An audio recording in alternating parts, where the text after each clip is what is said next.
नमस्कार, मी Mugdha Lonkar. Swift and Lift media group प्रस्तुत उद्योग यशोगाथा, संघर्षाचा शिखर यशाचा आदर्श, powered by Prime Tycoon, co powered by Wardha नागरी सहकारी बँक. वर्धाच्या पुढच्या भागामध्ये आपलं स्वागत आहे.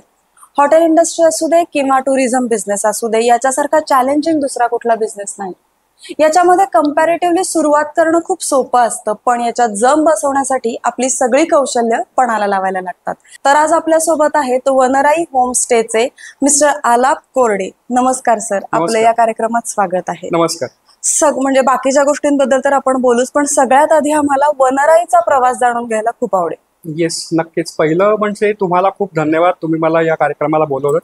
आणि जसं की मी आधी पण बोललो होतो की हा खूपच चांगला इंटरेस्टिंग पॉडकास्ट सेक्शन आहे आणि मला हा प्रचंड आवडतो.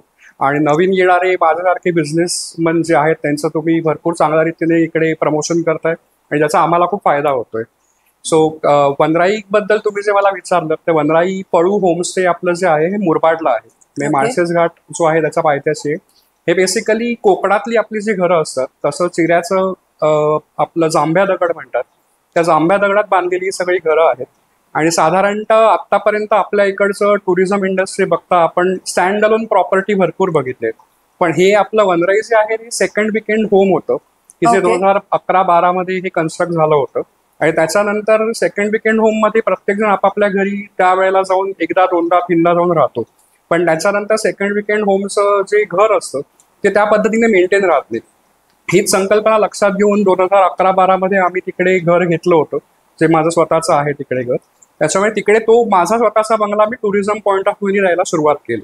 सो 2011-12 मध्ये घेतलेलं घर 2020 मध्ये जेव्हा लॉकडाऊन लागलं तेव्हा बेसिकली हे कन्वर्ट झालं होमस्टे मध्ये.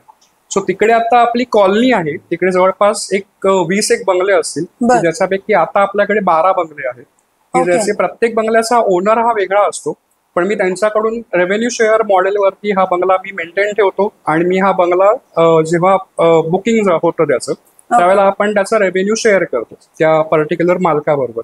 तर हे बेसिकली होमस्टे आहे, पण क्लस्टर होमस्टे मध्ये हे येतं. आणि त्याच्यामुळे तशा पद्धतीने आता वनराई आपण डेव्हलप करतो. तुम्ही सांगितल्याप्रमाणे की तुम्हाला नुकतंच महाराष्ट्र टुरिझम डिपार्टमेंट कडून क्लस्टर होमस्टेचं रेकॉग्निशन मिळालेलं आहे, त्याबद्दल अभिनंदन. Thank you so much. हे क्लस्टर होमस्टे म्हणजे नक्की काय, तुम्ही थोडंसं इलॅबोरेट करू शकता?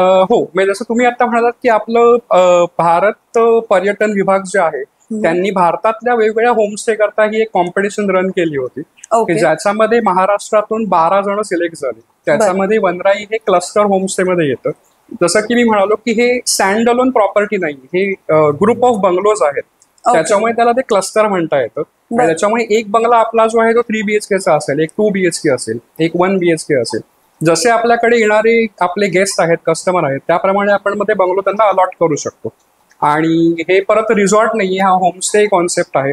त्याच्यामुळे जे आपल्याकडे येणारी लोक आहेत की त्यांच्या घरी, त्यांच्या काकाच्या मामाच्या घरी आल्यासारखं आपण त्यांना ट्रीटमेंट देतो की त्यांना असं वाटत नाही की तुम्ही कुठे हॉटेलमध्ये आलात, तुम्ही कुठच्या रिसॉर्टमध्ये आलेला आहात.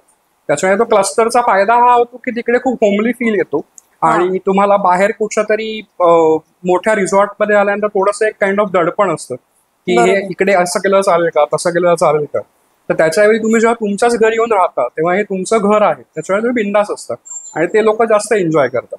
बरोबर. सो बेसिकली हा जो आहे आपलं रिसॉर्ट नाही, आपलं हे होमस्टे आहे की जिकडे तुम्ही जेव्हा कस्टमर म्हणून आपल्याकडे येतात तेव्हा तुम्ही तुमच्याच काका मावशी आत्याच्या घरी आल्यासारखं वाटतं. आणि हेच एक होमस्टेची खासियत आहे आतापर्यंत अख्ख्या टुरिझम इंडस्ट्री मधली, की तो कशा पद्धतीने आपण प्रमोट करतोय हे खूप इम्पॉर्टंट आहे. त्याच्यामुळे वनराई हा जो प्रोजेक्ट आहे आपला तो बेसिकली याच्याकरता जास्त फेमस आहे की तिकडे आलेला प्रत्येक माणूस, प्रत्येक गेस्ट जो आहे तो आपल्या घरी आल्यासारखं त्याला वाटतं. त्याच्यामुळे आपल्याकडे रिपीटेड गेस्ट आणि असे लोक भरपूर येतात त्यावेळेस. बरोबर. आता रिसॉर्ट्स म्हणजे जनरली काही लोकांच्या डिमांड्स असतात की आम्हाला फुल फ्लेज म्हणजे असं लक्झुरियस रिसॉर्ट हवा आहे किंवा हॉटेल्स हवा आहेत. आणि बऱ्याच IT इंडस्ट्रीमुळे असू दे म्हणून आपण की त्याची क्रेज वाढतीये लोकांच्या मध्ये, की लक्झुरियस लाईफस्टाईलची. तर अशा ह्याच्यामध्ये होमस्टे सुरू करावा असं का वाटलं? Okay, so good point. कारण लॉकडाऊन मध्ये पर्टिक्युलरली ते अख्खं चित्र बदललं. तुम्ही म्हणता ते करेक्ट आहे, लक्झुरीज आणि ते सगळ्यांच्या डोक्यात होतं. पण आता कॉर्पोरेटमध्ये IT सेक्टरमध्ये असं झालं की प्रत्येकाला शांतता पाहिजे, प्रत्येकाला आपापली स्पेस पाहिजे. सो लक्झुरी दरवेळेला तसे त्या गोष्टी तुम्हाला देऊ शकेल अशी गॅरंटी नाही. गॅरंटी. कारण अशा होमस्टे त्याच्याकरताच ते जास्त प्रमोट झाले किंवा आता बुमिंगला येतंय. कारण तिकडे तुम्हाला शांतता मिळते, तुम्हाला तुमची स्पेस मिळते. फॉर एक्झाम्पल वनराईमध्ये आपण स्टेकेशन प्रकार चालू केला होता की 15 दिवस येऊन पुण्यातले IT चे मुलं जे इकडे काम करू शकत नाही, हिंजेवाडीमध्ये ऑफिस बंद होती त्यावेळेला, तर तेव्हा ते आपल्या इकडे 15-15 दिवस राहायचे. सो त्यांना लागणारी गोष्ट काय होती की शांतता पाहिजे आणि हाय स्पीड इंटरनेट पाहिजे. बरोबर. सो अशा जे होमस्टे म्हणा असे इंटिरियरला आहेत तिकडे आम्हाला खूप टफ असतं की इंटरनेट स्पीड तेवढा देणं, कारण प्रत्येकाचं IT वाल्याचं कामच ते की सगळं इंटरनेटवरती डिपेंड आहे. सो त्याच्याकरता मध्ये इंटरनेटची सेवा आता उपलब्ध आहे आपल्या इकडे. त्याच्यामुळे तो ट्रेंड जो होता की लक्झरी स्टे आणि मग तिकडे जाऊन काम करणं, त्याच्याऐवजी आता पोस्ट कोरोना असं झालंय की सगळ्यांना शांतता पाहिजे, सगळ्यांना आपापली जागा पाहिजे आणि हाय स्पीड इंटरनेट पाहिजे की तुम्ही कुठूनही काम करू शकता. बरोबर. त्याच्यामुळे तशा तो ट्रेंड आता हळूहळू बदलत चाललाय बेसिकली. मग आता ह्याच्यात तुम्ही प्रमोशनसाठी म्हणजे असं काय वेगवेगळे टेक्निक्स किंवा स्ट्रॅटेजीज यूज करता की होमस्टे प्रमोट करणे? बरोबर.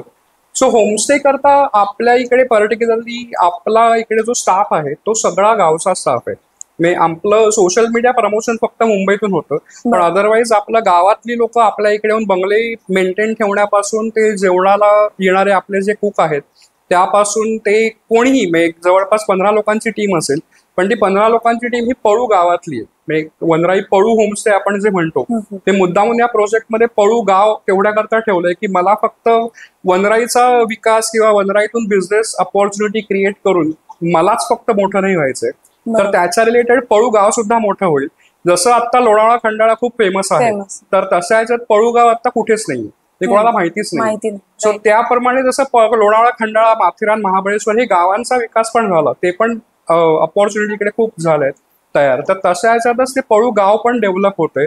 त्याच्यामुळे होमस्टे बेसिकली प्रमोट करण्याच्या दृष्टीने एकतर सोशल मीडिया खूप कामी येतं, कारण सोशल मीडिया खूप इझी झालंय. तुमच्यासारखे पॉडकास्ट खूप मदतीला येतात की ज्याच्यामुळे ते लोकांपर्यंत पोहोचलं जातं जास्त, आणि माउथ टू माउथ पब्लिसिटी. कारण आपल्या इकडे येणारा कस्टमर जर का एकदा पावसाळ्यात येऊन गेला असेल तर तोच म्हणतो की तुझ्याकडे हुरडा पार्टी असेल किंवा पोपटी असेल तर ते जानेवारीत असतं, आम्ही जानेवारीत येतो तुझ्याकडे खायला. त्याच्यामध्ये तसे प्रत्येक सीझन प्रमाणे आपण वेगवेगळे पॅकेजेस तयार करतो, वेगवेगळे त्याच्याकरता आपण ऑफर्स तिकडे लॉन्च करतो आणि त्या पद्धतीने आपण ते प्रमोट करतो. बरोबर.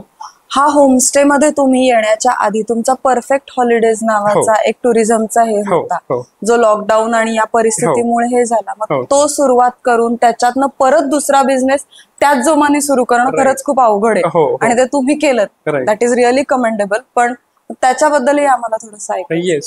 सो परफेक्ट हॉलिडेज म्हणून माझी ट्रॅव्हल कंपनी आहे अजूनही, ती 2010 मध्ये सुरुवात केली होती. कारण मी मूळचा ट्रॅव्हल टुरिझम इंडस्ट्री मधलाच असल्यामुळे गेले 20 ते 22 वर्ष आता मी याच फील्डमध्ये आहे. सो बेसिकली वेगवेगळ्या ट्रॅव्हल कंपनीजमध्ये काम करून त्यांच्याकडून व्यवस्थित मार्गदर्शन अनुभव तिकडून घेतला आणि त्याच्यानंतर मग ही स्वतःची कंपनी दादरमध्ये मुंबईला चालू केली होती. सो परफेक्ट हॉलिडेज ही कंपनी प्युअरली हॉलिडे पॅकेजेस, आपले हनीमून पॅकेजेस असतात, एअर तिकीट्स असतील, कॉर्पोरेट बुकिंग असतील, त्याच्यामध्ये होती.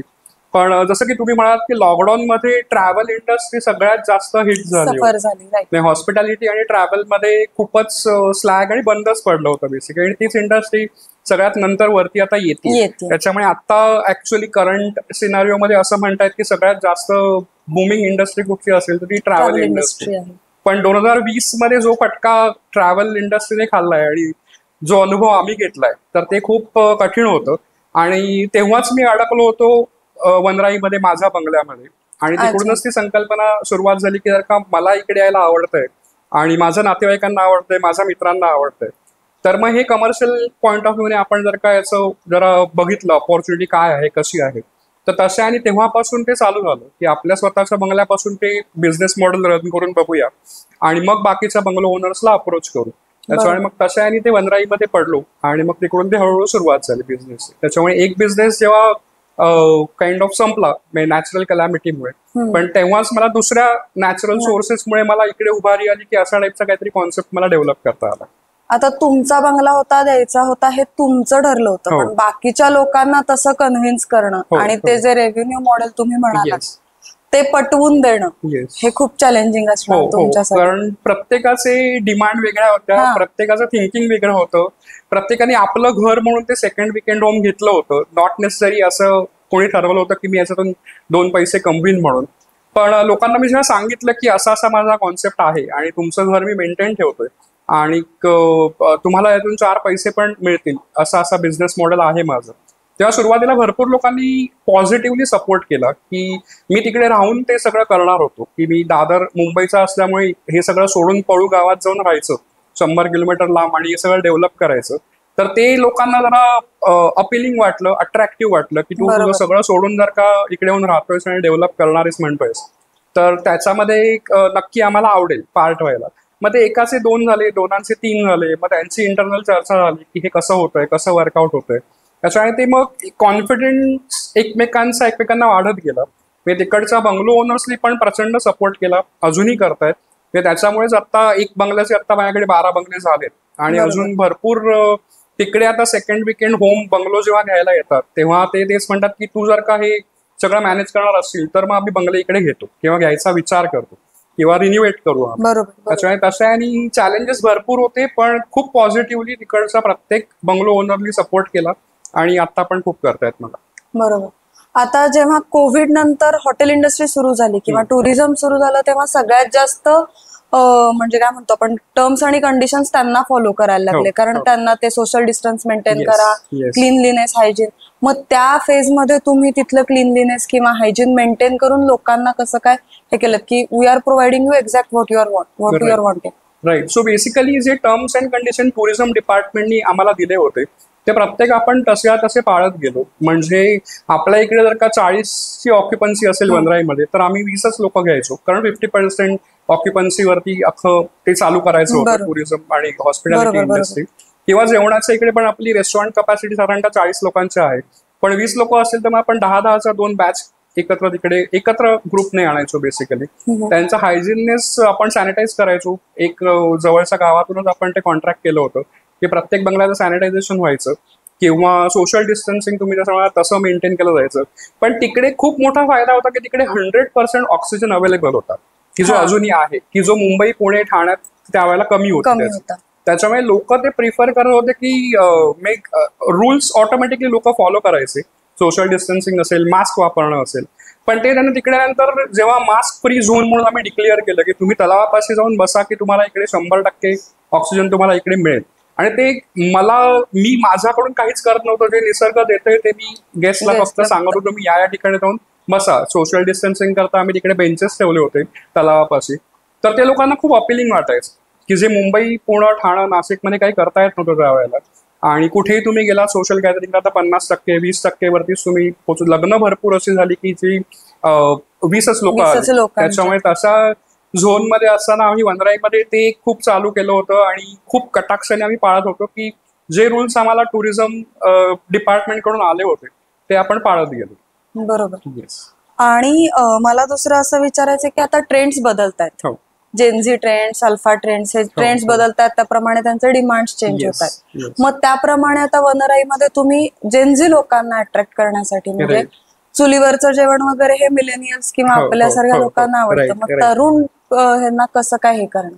सो आता तरुणाईला अट्रॅक्ट करण्याकरता जसं मी म्हणालो की हाय स्पीड इंटरनेट आणलंय. कारण तिकडे आल्यानंतर आजकाल कोणी जे सिनियर सिटीजन्स असतात ते नॉर्मली निसर्गाचा आनंद घेतात, पण जो तरुण मुलगा मुलगी जे आपल्याकडे येतं तो पहिला रील करता त्याचा मोबाईल ऑन करतो किंवा इंस्टाग्रामवरती लाईव्ह जाण्याकरता की आता मी वनराईमध्ये पोहोचलोय आणि काय भारी वाटतंय वगैरे चालू होतं. सो हे आम्हाला किंवा गावातल्या लोकांना खूप नवीन होतं की हे काहीतरी वेगळ्या गोष्टी घडताय तिकडे. त्याच्यामुळे तो सगळा फरक जो पडला तो जेव्हा हाय स्पीड इंटरनेट आलं. त्याच्यानंतर आपण तरुण लोकांना अट्रॅक्ट करण्याकरता आपण तिकडे आर्ट वर्कशॉप चालू केले. सो बेसिकली आर्टिस्ट लोक जी आहेत, जी पुणे मुंबईची जी आहेत, तर त्यांच्याकरता आपण सोमवार ते गुरुवार पर्टिक्युलरली आपण नाट्य वाचन असेल किंवा व्हॉइस ओव्हर आर्टिस्ट असतील किंवा संगीत कलाप्रेमी कोणी असेल किंवा मराठी बँड असतील, पण ते मराठी बँड जे आहेत ते तिकडे आपल्या इकडे येऊन स्टेजवरती परफॉर्म करत नाही तर वडाच्या झाडाखाली करतात. सो हा जो एक फरक आहे की निसर्गाच्या सानिध्यात तुम्ही आहात, तुमचा आवडता बँड जो तुम्ही इकडे कुठच्याही रेस्टॉरंट, पब, क्लब मध्ये तुम्ही ऐकताय तो तिकडे ओपनली ऐकता. आणि जे परफॉर्मर आहेत त्यांना खूप हे आवडतं की विदाऊट माईक ते तिकडे करू शकतात. मोस्ट नॅचरल एन्व्हायरमेंट मध्ये. हे भरपूर जण म्हणतात की आम्हाला आमचा इन्स्ट्रुमेंटचा आवाज असा येतो, हे भरपूर वर्षानंतर कळलं, कारण तिकडे माईकच नसतो आणि एवढी शांतता असते भयंकर की ती छोट्यातला छोटा आवाज पण तुम्हाला कॅप्चर करतो.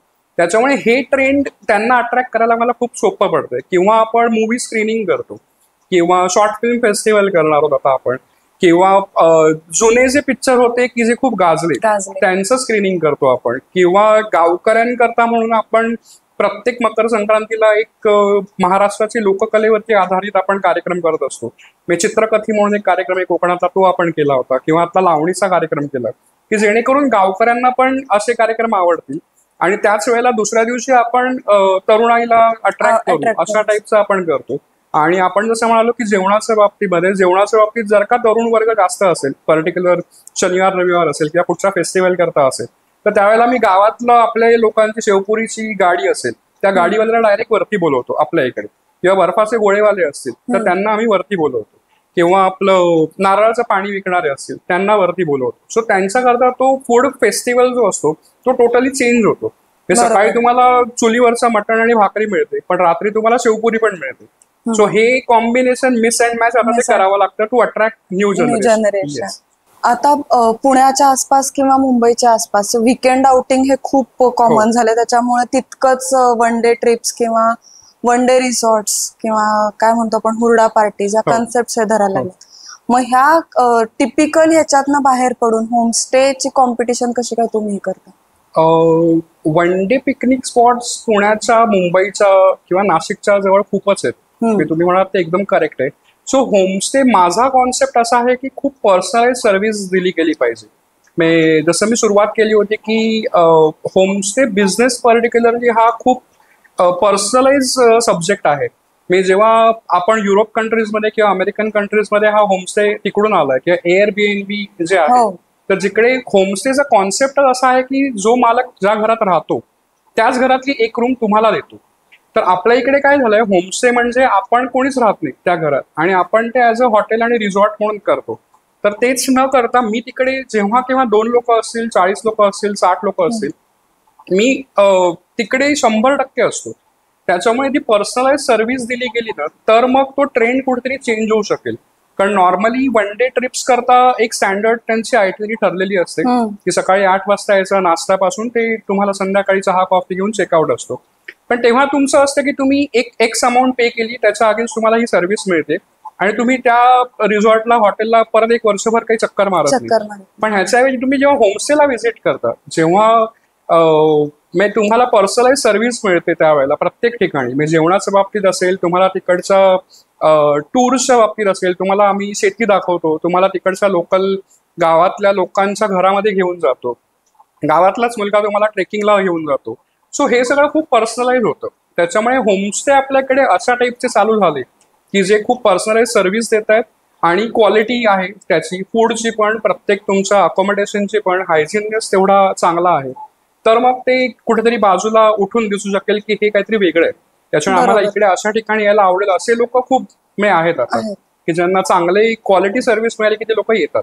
कारण आता कसं असतं की जे वन डे ट्रिप्स म्हणलं किंवा आपलं हुरडा पार्टी असतं त्याच्यामध्ये ठराविक मेनू असतो, जे मास प्रोड्यूस करतात त्याच्यामध्ये तुमच्या चॉईसला फारसं हे नसतं की आपण 10 चेक करतो. म्हणजे ऍज अ कस्टमर मी काय करते की 10 गोष्टी चेक करते, मला इथला मेनू नाही आवडत, ते तिथला मेनू आवडतो. मग तुमच्याकडे जेव्हा गेस्ट येतात तेव्हा पर्सनलाइज फूड मेन्यू किंवा आयटेनरी तुम्ही त्यांच्यासाठी करून देता का? हो, मी आपल्याकडे समज 10 किंवा 12 लोकांचा ग्रुप आला आणि त्यांनी पर्टिक्युलरली आपल्याला सांगितलं की आम्हाला अशा टाईपचाच मेन्यू पाहिजे, तर ऑफकोर्स आपण त्याच्याप्रमाणे मेन्यू चेंज करतो. किंवा मी त्यांना सांगतो की या गावची आत्ता ही फ्रेश भाजी शेतामध्ये तयार आहे, तर म्हणून आम्ही तुम्हाला ही भाजी देतोय. सो ती तुम्ही भाजी स्वतः जाऊन तुम्ही तोडा, ती तुम्ही आणा, ती तुम्ही धुवा आणि मग त्याची आम्ही तुम्हाला भाजी करून देतो. तर हा जो प्रकार आहे ना, हे रिसॉर्ट आणि हॉटेलवर मिळत नाही, हे होमस्टे मध्ये जास्त मिळतं की तुम्हाला तुमच्याच गोष्टी करायला मिळतात. मग कधी कधी कोणी काकू मावशी आलेली असते, ती म्हणते की मला शिकवणं कसं करता तुम्ही, मग ते आपल्या कुक बरोबर त्यांचं इंटरॅक्शन होतं.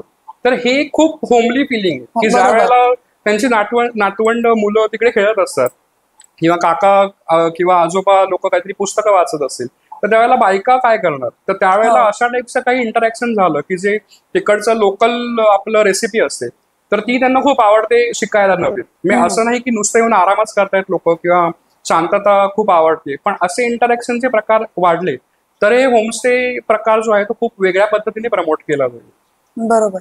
आता बरेचसे कन्सेप्शन आणि मिसकन्सेप्शन आहेत टुरिझम इंडस्ट्री बद्दल किंवा हॉटेल इंडस्ट्री बद्दल, त्याबद्दल तुम्ही काय सांगा? म्हणजे आता जसं की मी आता मला एक्झॅक्टली कसं एक्सप्लेन करू देऊ. मिसकन्सेप्शन इन सेन्स कसं की अरे मी ह्याच्यामध्ये आता पैसे टाकले की हॉटेल काय कुठेही टाकलं तरी चालतं, हे एक मिसकन्सेप्शन आहे. असं नाही होत, काही हॉटेल्स बंद होतानाही दिसतात आपल्याला. बरोबर बरोबर. पण तेच म्हणजे काही बिलीफ्स आहेत की नाही अशा अशा गोष्टी केल्या की माझं हॉटेल चालेलच, हा कन्सेप्शन असतात. ह्याच्याबद्दल okay okay right. So basically माझं पर्सनल आतापर्यंत जो काही अनुभव आहे तो असाच आहे की स्लोली स्टेडीली स्टार्ट केली, जसं मी केलं होतं की मी एका बंगल्यावरून सुरुवात केली आणि आता आपल्याकडे 12 आणि आता 14 2 बंगले येत आहेत, 14 बंगले आहेत. सो मी ते सुरुवातीपासूनच ठरवलं असतं आणि केलं असतं की नाही मला डायरेक्ट 10 बंगल्यापासूनच सुरुवात करायची. सो तो माझा डिसिजन कदाचित चुकला असता, कारण मलाच अंदाज नव्हता बिझनेसचा कसा मॉडेल आहे, कसं ते रन होतंय. बाकीचे जे बंगलो ओनर्स आहेत या क्लस्टर सिस्टीम मधले त्यांना हे कितपत आवडेल नाही आवडेल, पण एक एक बंगला जसा वाढत गेला, जसे माझे कॉन्सेप्ट क्लिअर होत गेले तसा माझा पण कॉन्फिडन्स वाढत गेला.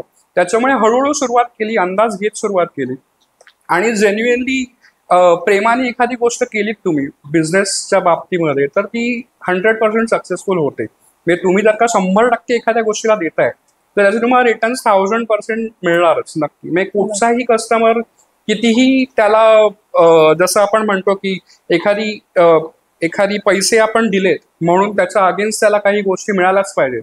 हे एक जो स्टँडर्ड नॉर्म आहे टुरिझम इंडस्ट्री मधला की मी एक अमाऊंट दिले म्हटल्यावर की त्याच्या अगेन्स्ट मला एवढ्या लिहिलेल्या गोष्टी आल्याच पाहिजे. पण त्याच्या व्यतिरिक्त आपण काय देतो ह्याच्यावरती माझा जास्त फोकस असतो की जेणेकरून तुम्हाला ज्या गोष्टी आहेत पैशाच्या अगेन्स्ट मिळणाऱ्या त्या तर मिळणारच आहेत, पण त्याच्या व्यतिरिक्त ज्या मी सांगितल्या नाहीयेत गोष्टी त्या पण मी तुम्हाला देतोय. सरप्राईज. Yes yes. आता कोणाचा बर्थडे असेल तर बर्थडे सगळेजण सरप्राईज म्हणून रेस्टॉरंटमध्ये नेहमी कापतात, पण आम्ही काय करतो, आम्ही केक घेऊन त्यांना सांगतो संध्याकाळी तुम्ही तलावावरती जा, तिकडे तुमच्याकरता सरप्राईज आहे.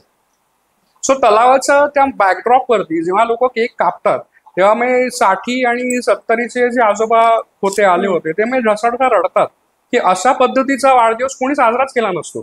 त्यांना हे जे सरप्राईज आहे हे त्या पॅकेजमध्ये नव्हतं, पण हे मला माहितीये की लोकांना असे सरप्राईजेस दिले की ते त्यांचा बर्थडे लक्षात ठेवतील, त्याच्यावरून ती जागा लक्षात ठेवतील, त्याच्यावरून ते मला लक्षात ठेवतील. बरोबर. सो तशाने तो ट्रेंड आणि तसे आपण कॉन्सेप्ट आणि तशा आपण गोष्टी टुरिझम मध्ये चेंज करू शकतो की तुम्ही पर्सनलाइज सर्व्हिस द्या, खूप सरप्राईजेस द्या गेस्टला आणि ते गेस्ट किंवा पाहुणे न म्हणता आपलेच लोक आहेत असं त्यांना ट्रीट करा बेसिकली. माझा ऍक्च्युली पुढचा प्रश्न हाच होता की सर्व्हिस प्रोव्हाइडिंग इंडस्ट्री आहे शेवटी आणि आपण प्रत्येक माणसाची अपेक्षा वेगळी असते, प्रत्येक माणसाचा स्वभाव वेगळा असतो, त्याच्याशी डील करताना तुम्हाला काय काय अनुभव आले? भरपूर भरपूर. म्हणजे आता एवढे लोक आपल्याकडे येऊन गेलेत आणि पर्टिक्युलरली हा इश्यू येतो जेवणामध्ये. राईट. कारण जेवणामध्ये खूप पर्सनलाइज. हो पर्सनल, आणि मग ते लगेच कम्पॅरिझन होतं की आमच्या इकडे हे असं नव्हतं तसं नव्हतं. पण ते पण एकदा लोक आली की तो अंदाज येतो की कशा टाईपची लोक आहेत. कोणी डायबेटिक्स असतात, कोणी जैन फूड खाणारे असतात, कोणाला तरी खूप भयंकर तिखट आवडतं, कोणाला तरी तांदळाची भाकरी आवडतच नाही. मग ह्या सगळ्याचं कॉम्बिनेशन पहिल्या दिवशी जर जेवण झालं दुपारचं की अंदाज येतो साधारणतः लोकांचा ट्रेंड काय आहे, तरुण लोक किती आहेत, यंगस्टर्स किती असतील किंवा म्हातारे लोक सिनियर सिटीजन्स किती आहेत. मग त्याप्रमाणे तो अख्खा मेन्यू आपल्याला चेंज करावा लागतो. सजेशन आले तर ते हसत हसत घ्यावे लागतात की प्रत्येक वेळेला गावातलं जे बनवण्याची पद्धत आहे रेसिपी ती तशी नसते आपल्या घरातल्या सारखी. मग ते लोकांना एक्सप्लेन केल्यानंतर ते पटतं की 1-2 दिवस जर का वेगळे मसाल्याचे पदार्थ आपण खातोय किंवा चुलीवरचं चिकन आणि मटण असतं ते लोकांना खूप आवडतं, पण नेमका त्या दिवशी पाऊस पडतो जे आपण देऊ शकत की ज्या गोष्टी आपल्या काही हातात नसतात. पण खूप लोक खूप सपोर्टिव्ह आहेत आपल्या इकडे. जेवढं तुम्ही प्रेमाने एखादी गोष्ट देता आणि जर का तो मेन्यू नसेल, मेथीची भाजी कोणालाच आवडत नाही, पण मला हा वेगळा खूप स्ट्रेंज अनुभव आहे की जेव्हा मटण भाकरी आपल्याकडे जेवण असतं आणि जेव्हा मेथीची भाजी असते, मटण खाणारे हार्डकोर लोक मेथीची भाजी संपवतात कारण ते आपल्या गावातली बनवण्याची पद्धत वेगळी. त्याच्यामुळे हे असे खूप प्रकार येतात की अरे इकडे काय म्हणतात त्याला, सुट्टीवर येऊन कोणी मेथीची भाजी खातं का, पण तोच माणूस 2 वाट्या मेथीची भाजी व्यवस्थित खातो. सो हे त्या गावातल्या लोकांचं कौशल्य आहे, स्किल्स आहेत की ते तशा पद्धतीचं जेवण करतात. आणि मग हे तुम्ही जसं म्हणाल की सर्व्हिस इंडस्ट्रीमध्ये हे जो एक असतो की जेवढी लोक जास्त तेवढं तुम्हाला सगळ्यांना हँडल करावं लागतं. आणि ह्याच वेळेला मला माझा परफेक्ट हॉलिडेजचा जो अनुभव आहे की जो मी सगळ्या लोकांना घेऊन भारतभर फिरलोय, बाहेर फिरलोय, की जेव्हा 150-100 लोकांना घेऊन मी फिरायचो, तर त्यावेळेला पण त्यांना कसं हँडल करायचं, काय करायचं असतं, ते सगळ्याचा अनुभव मला आता तो कामी येतो. एक्सपिरियन्स आता सगळं मला कळतं की कसं हँडल करायला पाहिजे ते. बरोबर. Yes. परफेक्ट हॉलिडेजच्या आधी तुम्ही बऱ्याच ठिकाणी ट्रॅव्हल हो. आणि टुरिझम हो, मध्ये हो, पण हो. काम केलेलं आहे. Yes yes. तर तेव्हाही ते खूप अनुभव आले नक्कीच असतील. नक्कीच नक्कीच. मी सचिन ट्रॅव्हल्स, अनुभव ट्रॅव्हल्स म्हणून होतं, किंवा TCI म्हणून कंपनी होती, एक ऑक्सन किंग्स कंपनी होती. सो या सगळ्या वेगवेगळ्या कंपन्यांमध्ये खूप अपॉर्च्युनिटी मिळाल्या, खूप शिकायला मिळालं. त्या वेळेचे भरपूर जे माझे सर होते, अनुभवमध्ये आमचे अरुण भट सर असतील, किंवा TCI सारख्या कंपनीमध्ये राधिका लाल म्हणून माझी सिनियर मॅनेजर होती. तर त्यांच्याकडून भरपूर गोष्टी शिकायला मिळाल्या. प्रसंगावधान म्हणजे काय असतं हे अरुण भट जे होते अनुभवचे, त्यांनी मला खूप खूप चांगल्या पद्धतीने शिकवलं. मी 100 लोकांना घेऊन 3 आणि 4 बसेस मॅनेज करायचो, आणि केवळ ते असायचे. आणि एखादी गोष्ट साईट सीइंग आपण वेळेवर पोहोचलो नाही तर त्यावेळेला कसं आपण लोकांशी टॅकल करायचं, मॅनेज करायचं, त्यांना कसं हसत खेळत प्रेमाने एखादी गोष्ट समजवली की ती समजली जाते, ह्या सगळ्याचा अनुभव आणि आता त्याचा फायदा मला आता वनराई हँडल करताना होतो. Yes. आता जे नवीन ज्यांना हे असं काही सुरू करायचं आहे, तर त्या लोकांसाठी तुम्ही काय सजेशन द्याल? की म्हणजे जे एकच, तुम्ही जे काही कराल ते 100% मन लावून करा. तुम्ही एक ही गोष्ट करताय, एक ती गोष्ट करताय, असं केल्यावरती ते काही होत नाही. तुम्हाला खूप आपल्या गोष्टी प्रेमाने कराव्या लागतील, 100% द्यावं लागेल, आणि स्लो आणि स्टेडी आणि खूप पेशन्स ठेवला गेला पाहिजे.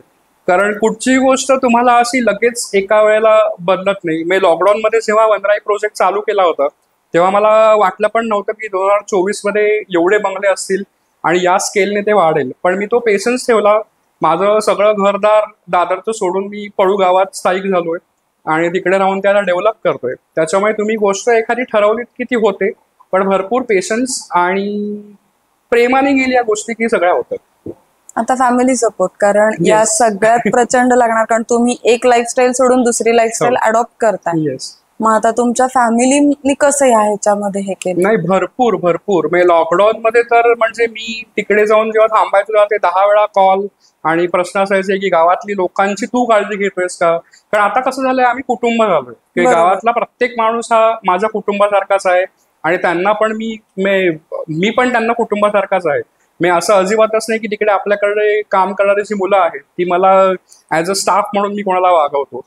त्याच्यामुळे फॅमिली सपोर्ट त्यांना, आता घरच्यांना, दादरच्या सगळ्यांना माहितीये की माझी एक मोठी फॅमिली पळू गावात आहे. त्याच्यामुळे ते आता रिलॅक्स असतात की त्यांना माहितीये की लॉकडाऊनच्या काळामध्ये जेवढं मी त्यांच्यापासून लांब होतो, पण आता त्यांना कळलंय की इकडे राहिल्यामुळे ही जी फॅमिली झाली आहे ती खूपच स्ट्रॉंग आहे, आणि ती कुठच्याही बाबतीत कधी पळू गावातली सगळी लोक माझ्या पाठीशी उभे असतात. त्याच्यामुळे आधी त्यांचा सपोर्ट होता सगळ्यांचा, आणि आता पळू गाव माझं अख्खं फॅमिली आहे तिकडे. त्याच्यामुळे ते दोन्ही ठिकाणी आता व्यवस्थित मॅनेज चालू आहे. आणि पुढच्या 5 वर्षात तुम्ही वनराईला कुठे बघता? येस. सो पुढच्या 5 वर्षांमध्ये आता 4 वर्ष जी होती ती आपण म्हणू की टेस्ट मॅच होती बेसिकली, आणि आता पुढची जी येतील ती T20 असेल माझ्या करता. कारण आता काय झालंय की आता ब्रँड म्हणा किंवा नाव झालंय. सो आता जसं तुम्ही म्हणालात की आता जे माझं ठरलेले गेस्ट होते ते तर आहेत, पण तरुणाईला कसं अट्रॅक्ट करता येईल, तर त्यांच्याकरता भरपूर काही काही गोष्टी करायचं डोक्यात आहे. मी आता तुमच्याच याच्या चॅनलवरती मी फर्स्ट टाइम हे डिक्लेअर करतोय की पळू आर्ट फेस्टिवल म्हणून आपण चालू करतोय, जो नोव्हेंबर 2024 मध्ये आहे, आणि ज्याच्याकरता आपण अख्ख्या गावात हा फेस्टिवल करायचा प्लॅन आहे. की महाराष्ट्राची लोककला पळू गावामध्ये आपण सेलिब्रेशन करणार आहोत. मी सकाळी 6 वाजल्यापासून ते रात्री 10 वाजल्यापर्यंत हे वेगवेगळे आपण फॉर्म तिकडे करतोय. आणि पुढच्या 5 वर्षामध्ये अशी भरपूर इव्हेंट्स करायचा विचार आहे की ज्यांनी तरुणाई अट्रॅक्ट होईल, ज्यांनी लोक आपल्याकडे भरपूर येऊ शकतील, आणि तशा दृष्टीने ते एक्सपान्शन करायचा विचार आहे की महाराष्ट्रातलं आर्टिस्ट विलेज म्हणून पळूला नाव मिळावं, आणि वेगवेगळ्या भागातली, महाराष्ट्रातली, भारतातली, इंटरनॅशनली आर्टिस्ट लोक पळू गावात कशी येतील याच्यावरती खूप जास्त फोकस आहे आता. ओके. आर्ट स्टे नावाचे एक कन्सेप्ट असती, हो हो म्हणजे ती कन्सेप्ट काय आहे की आर्ट स्टे वेगळं आणि होमस्टे वेगळं? कारण आता तुम्ही हे म्हणता की आर्टिस्टिक विलेज Yes. म्हणून ओळख मिळाली, Yes. मग आर्ट स्टे हे काय डिफरंट सो असतं? आर्ट्स ते बेसिकली आता आपल्या इकडे जे 2 बंगले आहेत तिकडे आपल्या इकडे आता आर्टिस्ट येऊन राहत आहेत. बरं. तर त्यांना ती जागा खूप आवडली आणि आधी ते कसे 10 दिवसाकरता यायचे, त्यांचं वर्कशॉप घ्यायचे आणि परत जायचे. सो आता त्यांनी विचार केला की हे सगळं करण्यापेक्षा आम्ही तिथे येऊन राहतो आणि ती जागा जी आहे ती आर्टिस्टिक पॉइंटने डेव्हलप करतो. सो त्या नुसार आता आर्टिस्ट लोक जी येत आहेत आपल्या इकडे आणि त्यांच्याकरता ते स्वतःच एक ठिकाण निर्माण करतायत. मी आता आपल्या इकडे एक स्कल्पचर आर्टिस्ट राहतोय, बरं. तो त्याचं मातीची भट्टी त्यांनी स्वतःहून तयार केली आहे, तो तिकडे मुखवटे करतोय आता तयार. सो अशाने आता ते आर्टिस्टिक विलेज बनतंय. सो आर्ट्स ते बेसिकली जो कॉन्सेप्ट आहे की आर्टिस्ट लोक आपल्या इकडे येऊन राहतात, वर्कशॉप घेतात आणि ते परत जातात. पण इकडे काय होतंय आता त्या जागेमुळे आणि त्या नॅचरल ज्या गोष्टी आहेत तिकडच्या त्याच्यामुळे आर्टिस्ट लोक खूप अट्रॅक्ट होत आहेत. बरोबर. नॉर्मल विकेंडचं पब्लिक आणि वन डे पिकनिक्स करता येणार ते तर आहेतच, पण हे अशी जी लोक येत आहेत त्याच्यामुळे त्या पळू गावाचं नाव, वनराईचं नाव अजून मोठं होतंय. बरोबर. मगाशी तुम्ही बोलताना एक मेन्शन केलं की रेव्हेन्यू मॉडेल वरती तुम्ही दुसऱ्यांचे बंगले हो. घेतलेत आणि हो. या प्रोजेक्ट मध्ये ऍड केलेत, तर ते रेव्हेन्यू मॉडेल म्हणजे नक्की कसं? सो रेव्हेन्यू मॉडेल म्हणजे तुमचा तिकडे बंगला आहे, मी हा. तुमचा बंगला तिकडे मेंटेन ठेवतो. तुम्हाला ज्या पद्धतीचं नीटनेस, क्लिनलीनेस लागतो आपल्याला, आणि एमटीडीसीने आपल्याला एक बेड अँड ब्रेकफास्ट स्कीम करून दिली आहे की ज्याच्या अंडर आपण रजिस्ट्रेशन केलेलं आहे, की ज्याच्या अंडर आपल्याला त्यांनी नॉर्म्स दिले आहेत की तुमचा बंगला कसा असला पाहिजे. तर त्या पद्धतीने आपला तो बंगला मेंटेन ठेवतो आम्ही. आणि जेव्हा ते पर्टिक्युलर बंगला, ते युनिट जेव्हा आपलं बुकिंग मध्ये जातं, ज्याचं बंगलो रेंट आपण घेतो, ते बंगलो रेंट जी आहे ती एक अमाऊंट जी असते ती वनराई करता असते आणि एक अमाऊंट वाय असते ती आपण बंगलो ओनरला देतो. बरं. सो अशाने काय होतं, त्यांचं मेंटेनन्स फ्री बंगला होतोय आणि ऑन टॉप ऑफ दॅट ते काहीतरी तिकडून रेव्हेन्यू जनरेट करतात. की सेकंड विकेंड होम मधून कधी रेव्हेन्यू जनरेट होईल असा त्यांनी विचारच केला नव्हता.